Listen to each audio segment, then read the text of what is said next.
तर ब्लाऊजची उंची आहे 15, आपण 1 इंच एक्स्ट्रा घेणार.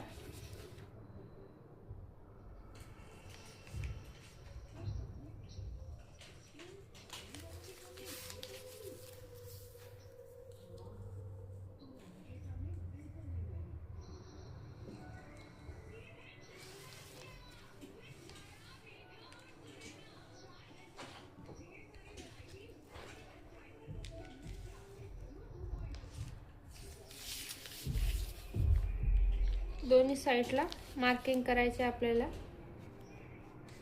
16 इंचावर 1 इंच एक्स्ट्रा घ्यायचं आहे. तयार आपली आहे उंची 15, तर आपण 16ला मार्किंग केलं आणि खालून रेषा जॉईन करून घ्यायची.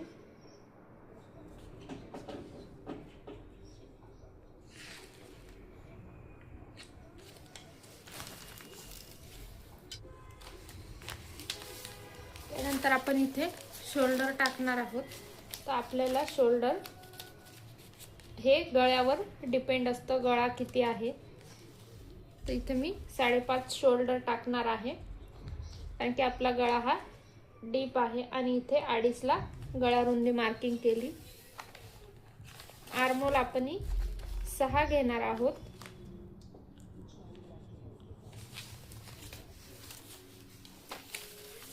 हे लगेच आपण जोडून घेऊया. आता छातीचा चौथा भाग,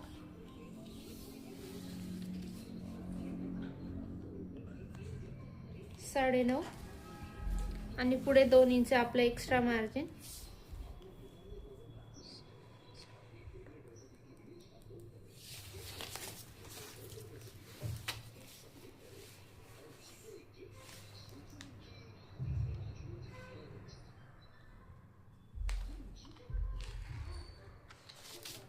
या पद्धतीने आपण 2 मार्किंग केले इथे. आणि आता आपण कंबर टाकणार आहोत. कंबर आहे 33.5, म्हणजे चौथा भाग येतो 8.5. त्यामध्ये 1 इंच आपण मागचे टक्स घेणार आहे 9.5, म्हणजे आपण 1 इंच एक्स्ट्रा घेतलं 9.5 आणि आपलं 2 इंच एक्स्ट्रा मार्जिन 11.5. आता हे आपण पॉइंट जोडून घेऊया.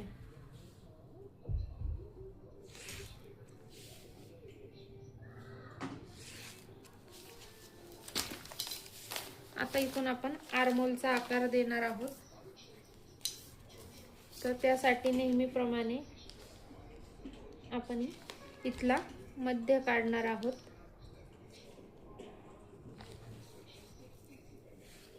या पद्धतीने मध्य काढला आणि पुढे 1 इंचाला मार्किंग करणार आहोत. आणि आता ही लाईन आपण क्रॉस मध्ये जॉईंट करूया.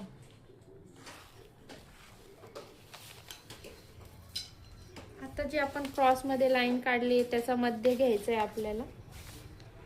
या पद्धतीने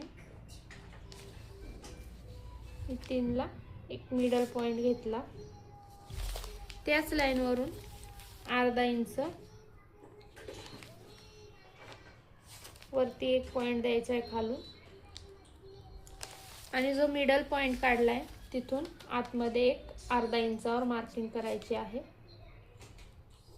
असे 3 पॉइंट काढले. तर जो मिडल पॉइंट आहे तो आपल्या मागच्या मोंड्याचा आकार आहे आणि हे 2 अर्धा इंचावर जे आपण पॉइंट दिले ते पुढच्या मोंड्यासाठी दिलेले आहेत. तर आता आपण आकार देऊया. त्यासाठी ही जी आपली फिटिंग लाईन आहे तिथून काही अंतरावर आपल्याला सरळ यायचं आहे. तिथून या पद्धतीने आपल्याला आकार द्यायचा आणि इथून या पद्धतीने आपण वर सरळ शोल्डर कडे जाणार आहोत. हा झाला आपला मागच्या मुंड्याचा आकार. पुढच्या मुंड्यासाठी आपण सरळ येणार आहोत आणि जो अर्धा इंचावर आपला पॉइंट आहे त्याला जॉईंट करत परत वरती जो आपला अर्धा इंचावर पॉइंट आहे त्याला सुद्धा जॉईंट करायचा आहे आणि सरळ शोल्डर कडे आपण जॉईंट होणार आहोत. या पद्धतीने आपला दोन्ही मुंड्याचे आकार देऊन झाले आहेत. त्यानंतर आपण पुढचा गळा आहे 6.5चा. अर्धा इंच एक्स्ट्रा घेऊन मी 7 ला मार्किंग करते. जेवढी वरती गळा रुंदी घेतली आहे तेवढीच इथे घेणार आहे आणि एक चौकोन तयार करायचा आहे.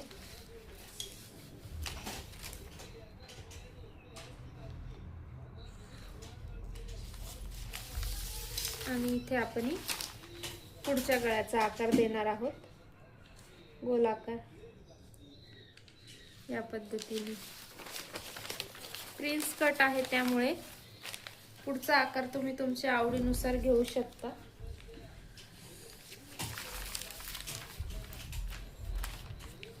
आता इथून मी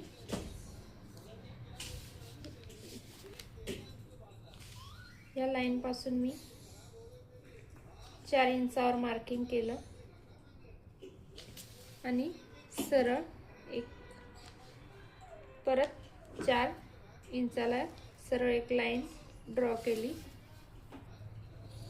त्यानंतर आता आपल्याला पुढच्या भागासाठी आहे हे, आता 1 इंच आपल्याला पुढच्या भागासाठी वाढवून घ्यायचं आहे.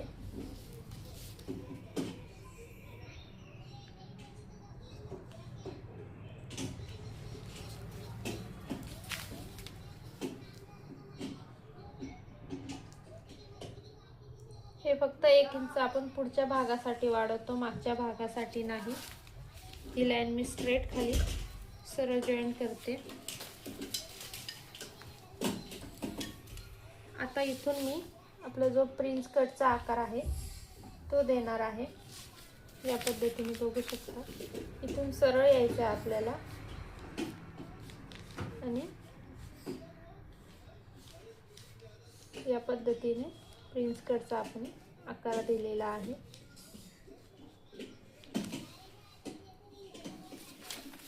आता आपल्याला इथून 2 इंचावर मार्किंग करायची आहे. हा आपला प्रिन्स कटचा टक्स देणार आहोत, तर इथे आपल्याला 2 इंच एक्स्ट्रा वाढवून घ्यायचं आहे. इथे थोडं कमी पडतंय तर मी इथे लिहून घेणार आहे. एक्स्ट्रा घेणे म्हणजे माझ्या लक्षात राहील. तुम्ही सुद्धा जर पेपरवर पुरत नाही तर तुम्ही इथे लिहून घेऊ शकता, कारण की हा पार्ट आपला कट होणार आहे इथला 2 इंचचा, तो आपल्याला कमी पडायला नको म्हणून आपण पुढे वाढवून घेत असतो. तर 2 इंचाला मार्किंग दिले तर इथे थोडं आपण स्ट्रेट लाईन सरळ येणार आहोत आणि इथून एक आपण आकार देणार आहोत. इथून पण आपल्याला थोडं खाली सरळ यायचं आहे आणि या पद्धतीने आपण आपला प्रिन्स कटचा जो खालचा आकार आहे टक्सचा तो देणार आहोत. बघू शकता. आता हे जे पॉइंट आहेत आपण हे असे खाली जॉईन करून घेऊ. हात आपण घेतलाच आहे. आता हे दोन्ही पॉइंट आपण क्रॉस मध्ये असे कडेला जॉईन करायचे. हे फक्त पुढच्या भागासाठी आहे.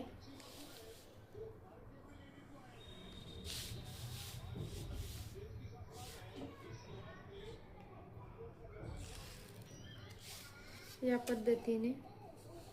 तर या प्रकारे आपला प्रिन्स कट तयार आहे.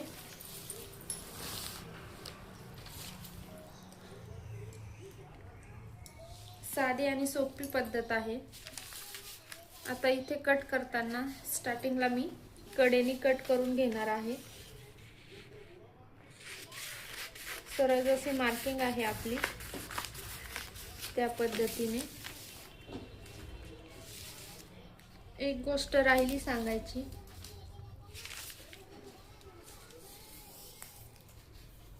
इथे जे आपण 2 इंच आपण घेतला आहे ते इथं 2 इंच आपण वाढवणार आहोत आणि इथून सुद्धा आपल्याला थोडं अर्धा इंच वाढवून घ्यायचं आहे आणि या पद्धतीने आपल्याला ते जोडून घ्यायचं आहे. बघू शकता क्रॉस मध्ये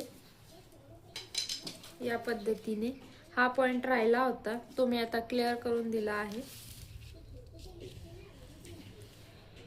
जितका आपण इथं टक्स घेतो तेवढं इकडं वाढवायचं आहे. इकडे 1.5 आहे, अर्धा इंच थोडं कमी आहे. तर मी जेव्हा आपल्या मेन फॅब्रिक किंवा आणि अस्तरवर जेव्हा मार्किंग करेल तेव्हा मी ते एक्स्ट्रा वाढवून घेणार आहे. तर हे सुद्धा मी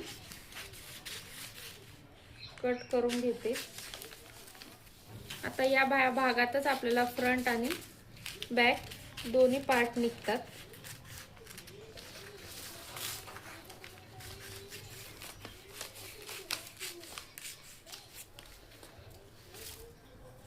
आता जिथं आपण एक्स्ट्रा वाढवलेलं आहे, जसं या साईडने आपण एक्स्ट्रा जेवढं आपण एक्स्ट्रा वाढवलंय तेवढं इथं फोल्ड करून घ्यायचं आहे.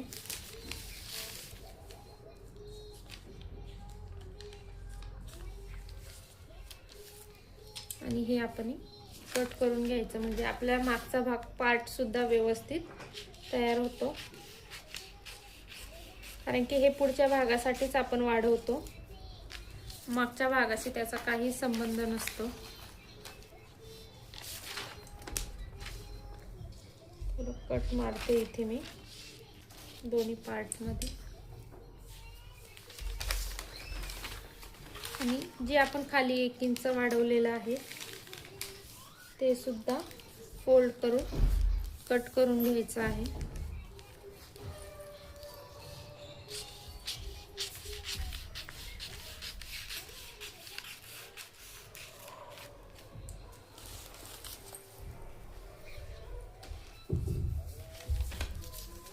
बघू शकता. आता आपण हे दोन्ही पार्ट वेगवेगळे करू शकतो.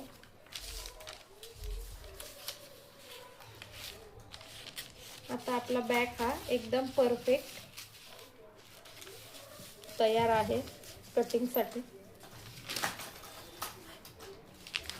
आता हा फ्रंट आहे, यामध्ये आपण क्रॉस मध्ये लाईन घेतल्या होत्या, हे पहिले आपण कट करू.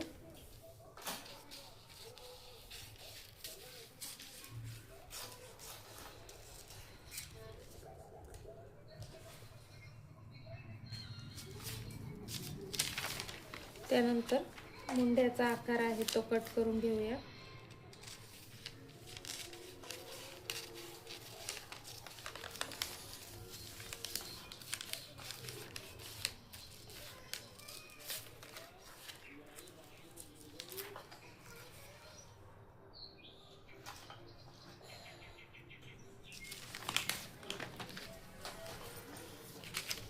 त्यानंतर हा आपला आहे पुढचा गळा.